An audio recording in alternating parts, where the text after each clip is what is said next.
Sejam todos bem-vindos. Aqui eu estou com Dabs, eu não sei apontar, do DLC Ciência. Sem problema, a gente tá em imagem espelhada aqui, fica difícil. Então, o seguinte, o que nós vamos discutir hoje?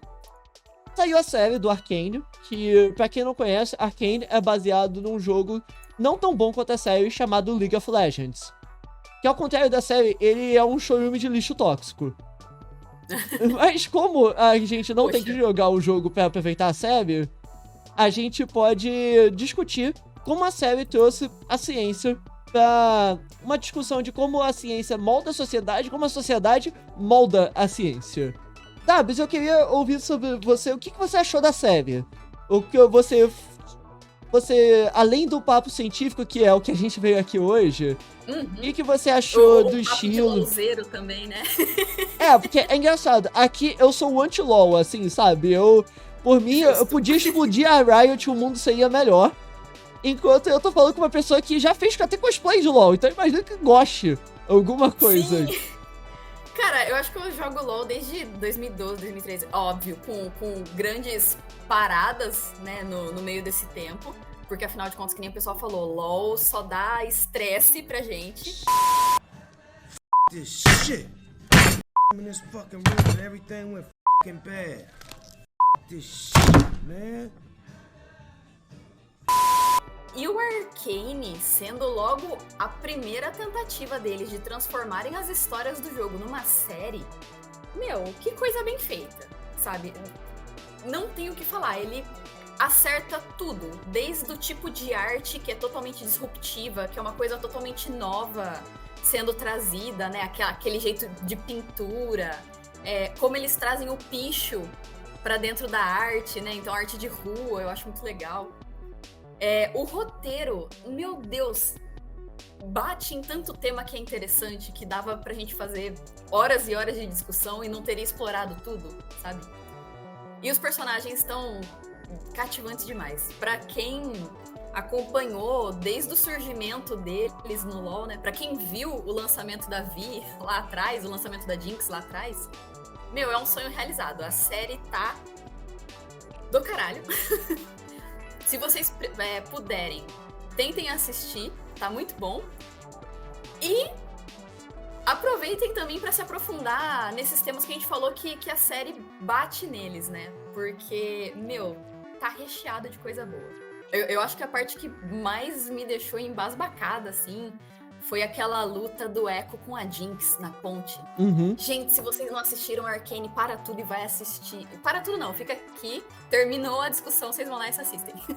Mas aquela luta do Echo com a Jinx, que mistura os estilos de desenho, e aí mistura eles brincando como crianças e descendo o cacete com arma, com tudo, enquanto adultos, meu, aquela cena eu arrepiei completamente, tá muito boa. Piltover é ruim de um jeito que a gente chamaria Brasília de ruim, sabe? Não é um lugar mal por si.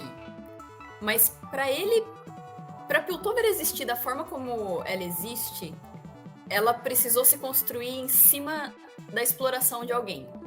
E esse alguém foi o povo da subferia, de Zaun, que mais tarde na história vai se tornar independente e se tornar Zaun, né? E, mano, eu achei muito legal como eles colocaram...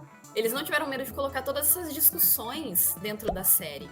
E de dar umas fisgadas nos nervos mesmo, sabe? Mostrar que o conselho é corrupto. Mostrar que aquelas pessoas estão lá e não é pelo bem da população, sabe? Dentre as preocupações deles, aquela talvez seja a última, talvez não seja nem pensada. E sabe o que é interessante? A corrupção é tão grande que você vê que claramente o conselho acha que está fazendo o melhor pra todos. E eu acho que esse é o ponto que a gente tem que começar a discutir, porque a gente já tá entrando no roteiro aqui. Então, seguinte, Piltover é uma cidade que ela é uma cidade-nação, né? Porque tem o tamanho de uma cidade, mas tudo é um governo, como se fosse uma nação. Que eles acreditam que a ciência vai salvar todo mundo. Inovação, ciência é a coisa mais importante que existe. E se a gente saber mais ciência, vai fazer todo mundo ser feliz. Porque, antigamente, o Runeterra tinha muita magia. E essa magia causou a chamada Guerra Rúnica. Então, a magia foi praticamente extinta. Apenas poucos indivíduos que têm aptidão natural conseguem usar magia. Não tem como um ser comum aprender magia. Mas isso daí fez que Piltover fosse aversa à magia e que confiassem na tecnologia para ser o caminho para frente. Então, só isso daí já é uma coisa muito interessante pra gente discutir o seguinte. Existe uma corrente científica que ficou muito popular, em especial aqui no Brasil, chamada positivismo. Que é a crença justamente que ciência vai salvar todos nós. E a série mostra com todas as letras que isso não é verdade. Porque é o seguinte, o que é ciência, o que é inovação? É você saber mais. A grosso modo, é você saber mais. Só que a parte que tange a gente, que nós somos cidadãos, que nós não somos os cientistas no laboratório, é a aplicação dessa ciência. Então, e essa aplicação da ciência envolve não só a gente ter os conhecimentos, mas ter os conhecimentos de aplicar eles, que é a diferença entre um cientista e um engenheiro. Nós precisamos também saber como aplicar eles, porque vou dar um exemplo aqui pra vocês. A gente sabe que o aquecimento global está acontecendo, que a gente precisa fazer alguma coisa contra, e a gente sabe as energias que são mais sustentáveis do que hidrelétrica e termoelétrica e queima de carvão.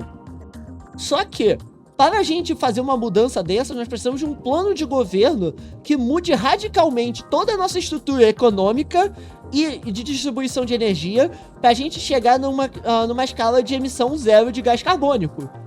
Então, não adianta a gente ter esse conhecimento hoje em dia se nós não temos as atitudes para aplicar este conhecimento para mudar a vida das pessoas. E a série fala muito disso. Sim. Um outro exemplo que acho que a gente pode citar também, que bate bastante na nossa porta, é o das próprias questões de saúde, né? E de desenvolvimento de fármaco, desenvolvimento de tratamento. A gente tem hoje uma capacidade imensa de fazer triagem de composto, isolar novos compostos, desenvolver. E ainda assim, a gente tem o problema que a gente chama de drug gap, que são diversas doenças para as quais você ainda não tem nenhum medicamento, sendo que a gente tem milhares de coisas sendo desenvolvidas aí todos os anos pela indústria farmacêutica. É uma questão de incapacidade científica ou é uma questão o problema não está sendo olhado, né? Não está sendo observado, né? E aí que eu acho que entra essa questão que você falou também, né? Que a Arcane trabalha muito, que é, tudo bem, a ciência consegue avançar muita coisa, ajudar muita coisa? Com certeza. Mas ela nunca vai vir dissociada de um plano de fundo social. Se você não tem... E é justamente o que cria o problema de Zaun, né? Porque enquanto o Piltover tá progredindo, Zaun tá sofrendo por coisas totalmente evitáveis. Simplesmente porque ninguém olha para aquele problema e ninguém endereça aquele problema, né? Então tem essa coisa também, né? Das pessoas acharem que ciência é neutra ou que ciência vai resolver tudo. Ciência, nesse caso, a gente falando das ciências duras, né? Que a gente chama, que seria física, química, biologia, matemática, engenharia. Em oposição às ciências humanas, né? E a gente precisa delas, porque uma coisa não se faz sem a outra, e que nem o Mick falou também, conhecimento per se, por si só, também não adianta se você não tiver uma aplicação prática dele, e você não tiver os mecanismos também para reforçar, né, governamentais para reforçar isso. A puxada de Zaun é bem interessante, porque é o seguinte, Zaun é o preço do progresso de Piltover, porque... Sim. A gente, enquanto Piltover é praticamente uma utopia de você viver por causa dos avanços tecnológicos, você não vê pessoas doentes em Piltover, você não vê pessoas com dificuldade de vida, muito pelo contrário, você vê uma sociedade muito bem estabelecida. Até a população mais simples de Piltover tá florescendo, tá crescendo. Só que... Zaun é a Baixada Fluminense. Mas é engraçado a gente fazer esses paradoxos, essas comparações com a vida real, porque retrata mesmo. Isso a gente sente muito na pele, porque a ciência ela ainda é um lugar muito elitista, muito separado da sociedade, muito colonizado ainda, né? Então, por exemplo, agora eu tô vivendo aqui na Bélgica porque eu tô fazendo uma parte da minha pesquisa aqui, né? E, cara, vira e mexe, você se depara com colocações, pensamentos que você percebe que as pessoas, elas só consideram a visão delas de mundo, enclausuradas naquele modelo eurocêntrico, sabe? De norte global. E desconsidera todo o resto que fica como a periferia do capitalismo, né? Então, tipo... Mano, sei lá, enquanto o povo aqui tá achando... Nossa, mas que horrível... Bom, acontece no Brasil também, né? Nossa, mas que horrível essas pessoas protestando, quebrando coisa, não sei lá o quê, porque não é assim, você tem que conversar. Como que você vai conversar pra resolver um problema que você nunca tá sendo ouvido? De repente, você percebe que você ocupa um lugar, né? Você ocupa um lugar na sociedade, você ocupa um lugar geograficamente que determina também quem você é, quais são os valores, como que as pessoas vão te ver. E eu acho que o League of Legends foi muito feliz ao retratar isso nessa frase do Victor. Dele ver os caras fechando a ponte e falar, mas eu sou de Zaun, tipo, por que você tá falando que todas as pessoas de lá são bosta? Você nem conhece ninguém, sabe? Exato. Então, tipo, a parada é que Zaun Zaun não nasceu como um lugar problemático, foi transformado num lugar problemático. Porque os despejos da indústria de Piltover que dava conforto pros outros, jogou um ar tão denso que ninguém que é de fora de lá consegue andar sem máscara. Isso tem um paralelo muito próximo com a realidade. Tipo, não achem que é só Arcane, porque Piltover cresceu explorando Zaun, jogando Scintilla, não sei o quê. Vocês lembram quando a gente fala de Noruega é o país mais limpo do mundo, no sentido de que menos emissão de carbono, menos desflorestamento, menos poluição de coleções de água, de rio, não sei lá o quê. Aí você vai pegar, na verdade, o que acontece, o país dos caras é o que menos polui, por quê? Porque eles jogam tudo pra cá, terceirizam a produção para países do sul global, né? Eles fazem toda a atividade de mineração deles aqui, de produção básica, que gera poluição pesada, aqui na América do Sul, na Índia, na China, na África, em lugares em que as leis ambientais são mais permissivas e onde eles podem ficar limpos do lixo que eles geram, para gerar riqueza. Ou seja, o lixo fica pra gente e a riqueza vai pra nação de cima, né? E aí tem até casos que são, assim, revoltantes de, por exemplo, se eu não me engano, Gana, na África, tá virando um lixão de roupa vindo dos Estados Unidos e da Europa. Porque, por causa da fast fashion, as roupas, elas... a moda cicla muito rápido e as roupas também saem de moda e também estragam muito rápido. Os caras só estão metendo tudo em container e jogando em outro país. Jogando em países da África, jogando em países da Ásia. Não sei se vocês lembram também de quando começaram a surgir containers com plástico.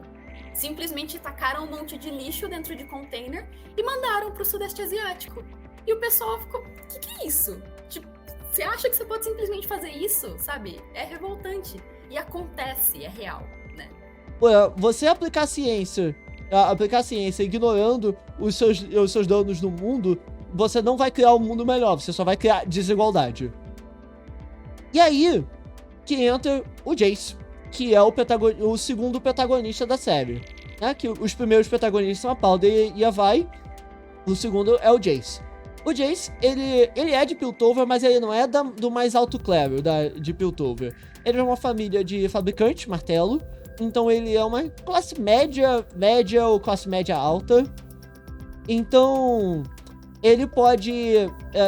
mas ele é contaminado com as ideias de Piltover de que ele fazendo ciência ele vai poder melhorar a vida de todos. Então, tipo, eu já fui das ideias liberais, eu já comprei várias coisas que são vendidas para as pessoas que são da classe alta. Só que quando eu entrei na faculdade, que eu estudo numa federal, e eu parei de ter contato constante com essas pessoas e eu vi outras realidades, eu fiquei... caralho, mano, quanta merda! Tá ligado? Não faz o menor sentido o que eu penso. E eu acho que a jornada do Jace é muito parecida com essa. Mas isso que você falou de como algumas ideias são vendidas pra gente, eu não diria nem que são ideias só para as pessoas ricas, são ideias que são vendidas no geral para a sociedade, né? Que é a bendita da meritocracia.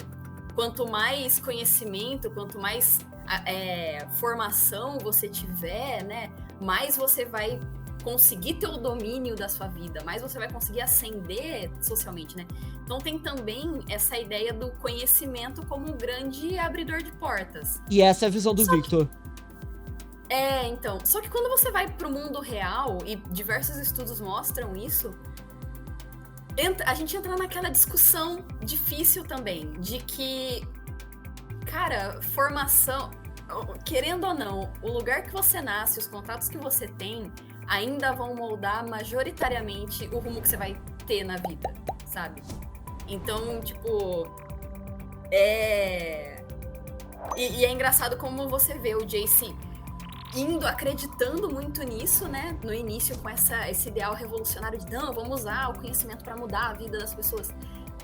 E ele acabando sendo usado muito como um fantoche. E daí, quando ele percebe, já tá tarde demais para ele sair daquilo. Ele já foi tornado conselheiro e agora? Pra onde que a gente vai com isso daqui? Ele tem que jogar o jogo. Ele já não é mais uma pessoa que tá indo contra as regras. Ele é as regras. Então... Diga-se de passagem, a gente não concorda com nada do que o Jace faz, mas é só pra entender que essa contradição que ele coloca é muito bem montada. É uma contradição que a gente precisa observar e começar a pensar nela, sabe? Uhum. Que, como eu disse, o Jace é uma jornada que muita gente passa, sabe? Que é a pessoa que estuda em escola particular a vida toda, depois vai pra uma federal. Peraí, tem gente que vende almoço senão não volta pra casa? Sabe? Até uma coisa meio vergonhosa que eu passei. Olha só como eu não tinha consciência de classe. Quando eu entrei na faculdade, tava saindo Pokémon XY, tava apaixonado lá pelo jogo. Aí tinha uma amiga minha com 3DS. Aí ela, queria jogar, mas tô sem dinheiro. Eu falei, pô, cara, só você economizar que você compra. E na minha inocência, sabe? Só que depois, só que aí, na época ela me achava um metidinho escroto. Ela fala isso abertamente pra mim. 2 anos se passaram e eu vi, caralho, mano! Sabe? Tipo, que absurdo que eu falei! Hoje em dia a gente é melhor amigo porque justamente, tipo, eu tive toda essa transição. Porque a jornada do Jace uma coisa é te contarem a violência do sistema contra as pessoas mais pobres, mais indefesas. Outra é você ver. Outra é você estar presente nela. Então, tipo... Porque não era mais uma coisa que alguém me contou. Não eram relatos. Eram as pessoas na minha frente. Então... A jornada do Jace é bem isso, sabe? Gente, primeiro... Se alguém tem algo contra cotas de qualquer tipo, vão primeiro entender como que funcionam as políticas de cotas e de acesso ao ensino superior, porque elas são justas e elas são necessárias. E tinham que ser maiores, inclusive. Eu vim da escolaridade pública, mas eu fiz o técnico, né, no meu ensino médio. E tinha gente que, nossa, eu tinha uma raiva, porque era o primeiro ano da faculdade, e aí a gente tinha um monte de matéria de laboratório, e os professores, eles vêm com uma ideia de que você já tem que entrar sabendo. E você não tem que entrar sabendo. Primeiro porque o conhecimento, principalmente no primeiro ano, é muito heterogêneo. Você teve aquela criançada que fez a escola particular a vida toda, e depois fez o cursinho e entrou na faculdade, que vai ter um tipo de formação, um tipo de domínio das matérias diferentes de quem fez escola pública e não teve acesso a um laboratório, não teve acesso a sei lá, às vezes um projetor na sala de aula, às vezes a papel higiênico, sabe? E eu lembro que eu me mordia de raiva. Teve um dia, porque o professor, ele fazia assim, ele não explicava qual que era o experimento que a gente tinha que fazer e não explicava qual que era a ciência por trás do experimento. Nossa. A gente tinha que estudar antes da aula. Aí ele sorteava alguém pra ir lá na frente e explicar pro resto da turma. e isso fazia a nota da pessoa. Olha o sadismo disso. E aí, então, mano, eu me juntei com outros amigos meus também, eu falei, olha, pelo menos eu fiz técnico, então alguma coisa desses experimentos eu sei fazer. Vamos sentar, a gente estuda junto, quem mais fez técnico ajuda o pessoal, a gente vai trocando figurinha pra ninguém se ferrar. Tinha um menino que ele veio de escola particular, eu fiquei tão puta, porque uma pessoa tava lá na frente explicando o experimento e a pessoa não sabia, ela era do nosso grupo de estudos, que a gente se juntava pra tentar ajudar todo mundo. E a hora que a pessoa tava explicando lá na frente o experimento que ia ser feito e a ciência por trás dele, né? A teoria por trás, essa pessoa começou a fazer um monte de pergunta pra mostrar que sabia mais. E começou a ferrar o colega, porque o colega não sabia responder. Mano, chegou uma hora que eu não aguentei. Eu falei, cala a boca, para de ser cuzão, olha o que você tá fazendo. Você sabe que essa pessoa não teve o mesmo acesso que você, sabe? Deixa de ser idiota. A sala inteira ficou em silêncio, assim. Eu falei, tudo bem, já falei, já era. Tá bom, eu termino de explicar. Aí eu terminei de explicar lá, ajudei a pessoa. Mas é porque, gente, olha o distanciamento, sabe? Você tentar medir todo mundo por uma mesma régua, sem considerar o background da pessoa, as dificuldades da pessoa, né? Às vezes, sem considerar que, sei lá, mano, a pessoa ela não tá não estudando porque ela é vagal. Ela não tá estudando porque ela tem um fucking emprego que ela tem que cuidar. Ela tem uma fucking casa que ela tem que cuidar, entende? Enfim. Não, voltando pro League of Legends, mas aí você tem essa conversa. Não, Dabs, tipo, olha só. Se você quiser fazer todo um discurso de como o nosso sistema de ensino é falho, eu quero fazer esse discurso que eu acho super relevante. Muitas dessas indagações eu penso bem parecido com você mesmo, sabe? Tipo, eu acho que super vale a pena, porque o pessoal é muito obcecado em jogar a pessoa dentro da faculdade e depois daí, foda-se, cada um por si, cada um faz o seu caminho, só que quanto mais a gente entra lá, mais a gente sabe que não é bem assim. A jornada do Jace é justamente ele tentar arranjar a vida melhor para as outras pessoas. Que ele foi salvo por um mago antigamente, ele, magia é muito da hora. Eu preciso fazer o que me salvou, salvar os outros. Então, tipo... Então, tipo assim, então, isso faz que ele corra atrás da Hextech. E a série não explica muito bem o que é Hextech, é uns bloquinhos que faz o que caralho você quiser. Mas a gente vamos entender pra nossa discussão como uma nova forma de energia. Que aí, nós vamos entrar numa discussão bem interessante, que é o seguinte. A Hextech não fez nenhum dos problemas de Piltover. Todos os problemas de Piltover existiam prévios a Hextech. E a parada é o seguinte. Eu vou usar o exemplo da energia atômica, que foi um marco na humanidade. Antes Marie Curie e Einstein, o mundo era outro. A gente não tinha radiometria, a gente não tinha marcação de carbono, que é a coisa mais importante da vida pra gente saber a datação de fóssil, pra gente saber a idade das pedras. A gente não tinha quimioterapia, não tinha raio-x, não tinha energia atômica, que por mais que a gente tenha uma propaganda muito negativa de energia atômica por causa dos acidentes que acontecem, energia atômica é uma das energias mais limpas que existem hoje em dia. Que o aproveitamento de energia é absurdo em comparação às outras. Então, mesmo que deixe de jeito, tem pouco. Então... só que, ao mesmo tempo, a energia atômica criou a bomba atômica. 2 bombas atômicas que dizimaram o Japão. E a gente não pode falar... Putz, que legal, a gente criou quimioterapia, então pode perdoar o Japão ser explodido. Não. Mas uma parada que a gente tem que raciocinar é o seguinte. A energia atômica, ela não é uma coisa... Ela é uma coisa que existe. Independente se essas pessoas tivessem feito o trabalho ou não, alguém ia chegar e ia ver isso. Em algum momento. Então, não é que a gente tem que parar de pesquisar coisas por causa do perigo delas. É que a gente tem que, sabe, quando a gente descobre, a gente tem que botar muita avaliação de gente capacitada para definir quais são as melhores aplicações e como trabalhar. E isso entra muito bem o debate que o Heimerdinger e o Jace têm. Que o Jace, ele apenas vê as aplicações boas. da ciência. Que ele acredita que a ciência dele indo pra frente, que como o Hextech fosse a energia atômica, ele poderia curar as pessoas do câncer, que ele poderia criar computadores atômicos, energia atômica.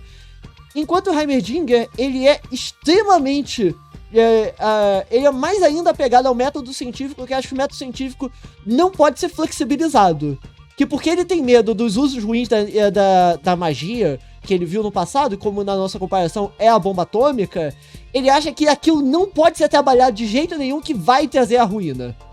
E justamente esse é o diálogo que... essa é a contraposição do Jace e o Heimer, mesmo os dois sendo positivistas, acreditando que a ciência iria levar tudo pra frente. Porém, aí ele, rejeitado, ele recebe a ajuda do Victor, que é interessante. Ele é um positivista que acredita na salvação pessoal, que ele é muito similar aos ideais do Jace, que o Jace acredita que a ciência vai salvar a sociedade, o Victor acredita que a ciência vai salvar ele. Óbvio, ele ainda faz coisas que beneficiam a sociedade, mas o tempo todo ele tá pensando, mano, eu tô morrendo, preciso fazer algo sobre isso e só o conhecimento vai me salvar. Que leva à ruína dele. Porque justamente ele tá lá, qualquer coisa que me salve tá valendo. Até entra uma coisa interessante que é o seguinte, por que o pessoal não aceita a Hextech de início? Uma questão política. Não é, embora o Heimer ele tenha as convicções pessoais dele de acreditar na segurança da ciência, o conselho não quis botar um risco muito grande para a imagem deles. E a série mostra que desde o início o Jace ele é patrocinado por uma alta elite para fazer o projeto dele. E uma vez que ele perde o interesse da alta elite, ele simplesmente é jogado na rua. E isso é justamente engraçado que o contrário acontece em Zaun. Porque em Zaun tá lá, tu quer fazer um experimento de sentido? Ah, bora. Ei, mas isso não é legal? Não, quem que vai me pedir, sabe? Então... Sem regulação nenhuma também, né? Colocando todo mundo em risco, que simplesmente cata uma pessoa na rua, injeta um negócio e tipo, gente, isso é horrível. Então, nesses dois lados da moeda, nós temos que uma ciência que só atende interesses, ela impede de avançar. Que, ironicamente, a Piltover se vende na inovação, mas todo o sistema político dela é contra a inovação e mudança. Toda vez que alguém vai tentar destruir a soberania de Zaun e Piltover, o sistema reage. Toda vez que alguém tenta criar uma tecnologia que muda as dinâmicas de poder, o sistema não permite. O que acontece em Piltover é o que acontece muito em pesquisa de fármaco. A maior parte de pesquisa é para doença neurodegenerativa, câncer e AIDS. Por quê? Doença de velho rico. Eu faço pesquisa com esclerose lateral aminiotrófica, que é uma doença que você pode ter o azar de se manifestar no início da sua vida, mas ela normalmente se manifesta depois dos 40 anos. E ela... Pra quem não sabe, esclerose lateral aminiotrófica é uma doença neurodegenerativa que vai tirando a sua capacidade neurológica muscular de partes diferentes do corpo, é o que afetou o Stephen Hawking. Só que, por que eu faço essa pesquisa? Por um motivo bem simples. Se você é deficiente e tá vivendo assim, você tem dinheiro para te sustentar. Porque se você é pobre e você não tem como comprar uma cadeira de roda e um cuidador para te subir no ônibus, você não trabalha. Ponto parágrafo. Acabou ali sua vida, você morre. E adivinha quem que tem dinheiro e vive muito? Países do norte do mundo. Piltover. Do nosso mundo. O conhecimento só pode ir pra frente, a gente tem que ser muito responsável de como a gente faz ele ir pra frente. E a gente já começa a ver os efeitos disso logo de cara com os Hexgates. Porque os Hexgates são basicamente um meio de transporte, não se explica muito bem. Basicamente você teleporta de um pro outro, né? É alguma parada assim. Que permite a globalização do mundo de Runeterra. O que eram distâncias gigantes, agora você pode fazer num estalo. Então fez muito mais vinho noxiano de qualidade chegar e nada de Zaun receber nenhum Hexgate para poder fazer os negócios. Só que o interessante é que quando a gente começa a ver os Hexgates, começa a ter um ataque que ele cria esse florescer da economia, tem um ataque terrorista E a gente precisa fechar os X-Gates. Ah, não dá, a gente vai perder comércio. Cara, isso é a mesma coisa que tá acontecendo agora, que a gente tá precisando pra ontem fechar as coisas pra Covid, só que o pessoal está, honestamente, com o rabo entre as pernas de dizer não pra empresário. Porque se falar pro SUS, não, você não vai ganhar dinheiro. Porque é justamente a lógica de lucro é muito imediatista. Por mais que, se a gente for analisar a longo prazo, você resolver agora e os seus clientes não morrerem, você ganha muito mais dinheiro. Se você não pagar as contas agora, você vai despejar do seu aluguel agora. Então, essa lógica permeia tudo do fechamento do Hexgate. E agora que você falou, eu lembrei, né? Por um lado, você tem o conselho de Piltover, né? E até mesmo o pessoal da ciência lá e tudo, que não quer fechar os portões Hextech para evitar um colapso econômico, né? Entre muitas aspas, porque a economia não vai colapsar se você fechar, simplesmente. Como, por outro lado, eles fecham com muita facilidade a ponte entre Piltover e Zaun, né? Para nenhum Zaunita acessar Piltover. Na iminência desse problema. E aí a gente olha para o mundo real, a gente tem, né? Variante Omicron foi detectada na África do Sul e, se não me engano, em Botsuana, foram os lugares, né? Mas foi detectada também no Canadá, em Hong Kong, foi detectada aqui na Bélgica. E para quem que o mundo fechou os portões, né? Fechou unicamente, tá proibido, tá proibida a entrada de pessoas vindas de qualquer país do continente africano. Então, tipo, é uma decisão tomada em vista da saúde ou é uma decisão política? E tudo isso, as pessoas acabam se valendo de argumentos científicos para suportar essas decisões quando elas estão sendo totalmente anticientíficas. Né? Porque, por um lado, a gente quer banir o carnaval de acontecer, e não está errado, mas, por outro, a gente deixa acontecer show, a gente deixa cinema aberto, a gente deixa comércio funcionando, a gente quer forçar a volta às aulas presencial. Então, é aquela coisa, né? A ciência sendo utilizada de argumento para justificar o injustificável. Isso até é um ponto bem interessante que a série usa bastante esse tipo de argumento, que é o cientificismo. De novo, eu vou ficar referenciando esse vídeo o tempo todo, porque toda vez eu volto pros assuntos do vídeo, que é o seguinte. Uma coisa que eu falei lá é que a ciência tem muitas competências. Uma delas não é coisas que não são mesuráveis, que é a metafísica. Para isso, nós precisamos de outras áreas, que nem filosofia e religião, para responder essas perguntas adequadamente. Então, tipo, o cientificismo é uma visão de mundo que ignora o lado e acha que não, metafísica vai ser explicada pela ciência, tudo vai. Então, tipo, isso é uma visão horrível, porque o nazismo nasceu de cientificismo. Você usava as teorias do Darwin para justificar o preconceito, mesmo que o Darwin não se aplique para populações nem de raça, é de etnia diferente. Você se usar... Darwin não se aplica num contexto cultural, tanto que darwinismo cultural é uma coisa errada, né? Exatamente, mas os termos usados para justificar o absurdo eram todos científicos. Exato. Então, e a série usa muito bem que Piltover usa desse cientificismo para justificar absurdos.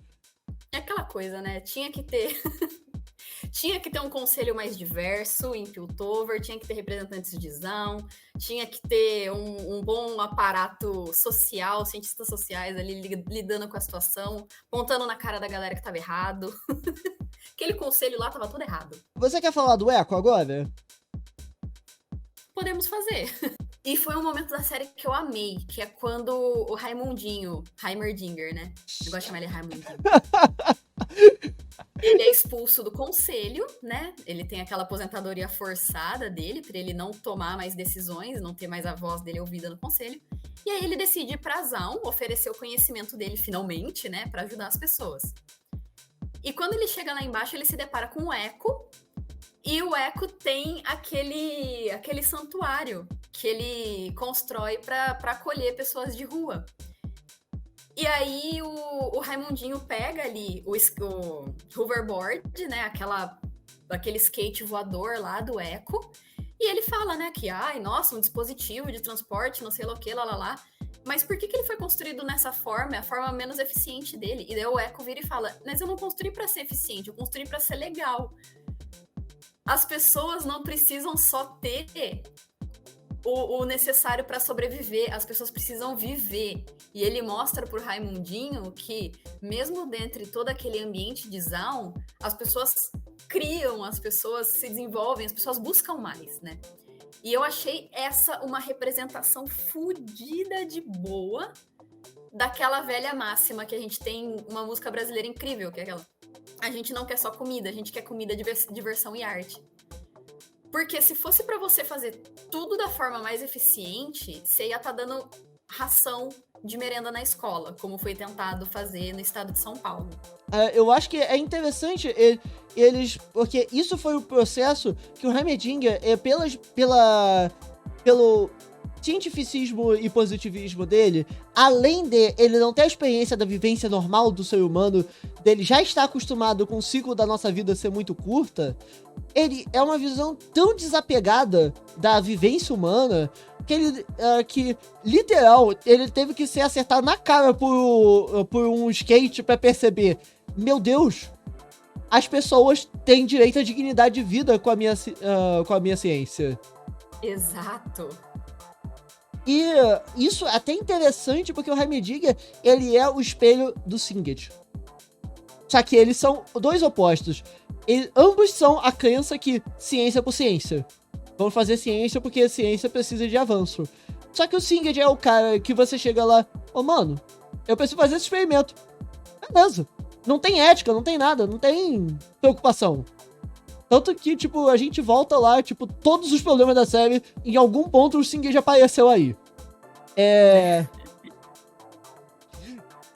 Só que o Heimerdinger, por outro lado, com todo o poder político que ele tinha, com toda a influência que ele tinha, ele nunca resolveu usar. Por mais que ele seja uma pessoa boníssima, todas as cenas com o Heimerdinger é de esquentar o coração dele ser muito entusiasta, preocupado.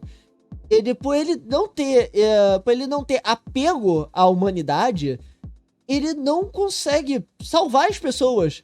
Então eu acho que é interessante que pro lado do bem e pro lado do mal nós vemos como que a ciência por ciência é uma coisa danosa. A série ela trouxe bastante novidade, né? Ela pode não ter chegado a ser disruptiva exatamente, mas ela com certeza trouxe bastante novidade que, assim, a gente quer ver mais disso, a gente quer mudar um pouco o ar das coisas. Eu acho que ela foi um ar muito fresco em narrativa e animação, porque ela não mirou no fotorrealismo, embora tenha sido uma coisa bem feita, ele não mirou no fotorrealismo. Então, na parte artística, eu achei isso fenomenal. Minha animação favorita de todos os tempos é Miranha no Miranha Verso. Tipo... Nossa senhora, essa é do cacete. Tipo assim, sério. Quando o pessoal falou, melhor que Miranha no Miranha Verso, calma lá, galera, vocês estão muito emocionados, seus louzeiros fedidos. Mas ao mesmo tempo, eu acho que ela é muito nova de narrativa. Porque, normalmente, as narrativas, quando chegam uma parada contra o sistema, eles te botam de um lado pra você ser contra o outro. A gente tem tempo de tela suficiente pra gente entender o ponto de vista de todo mundo. E a gente vê que, literal, todo mundo tem seu motivo bom pra fazer o que tá fazendo. Mesmo que a da Jinx seja um trauma, a gente consegue simpatizar com ela, porque a gente acompanhou como esse trauma foi construído. É até uma coisa bem interessante que tanto o Echo quanto a Jinx terem comportamentos infantis é uma reflexão do trauma que eles tiveram que lidar muitos jovens na vida. Então, Dabs, qual o seu recado final aqui do que você achou dessa conversa? Bom, eu gostei bastante que a gente teve esse espaço pra discutir Arcane. Mick, obrigada por topar essa loucura, porque eu sei como sua vida tá corrida pra caramba, a minha também tá. Mais uma vez que a gente se empolgou com o tema, ter podido fazer isso daqui foi incrível. Obrigada para todo mundo que assistiu, acompanhou e deu suas opiniões também. Minha recomendação a gente fala muita coisa tendo pesquisado sobre, mas busquem também as suas próprias informações, né? Como diria ET Bilu, busque conhecimento. Vão atrás de outras pessoas que também produzem conteúdo em áreas diferentes, para vocês terem pessoas com expertises diferentes analisando as coisas, né? Como eu falei, a Nina da Hora é uma pessoa que tem temas científicos bastante ligados também a essa discussão de ciência, tecnologia, sociedade, muito legal de seguir.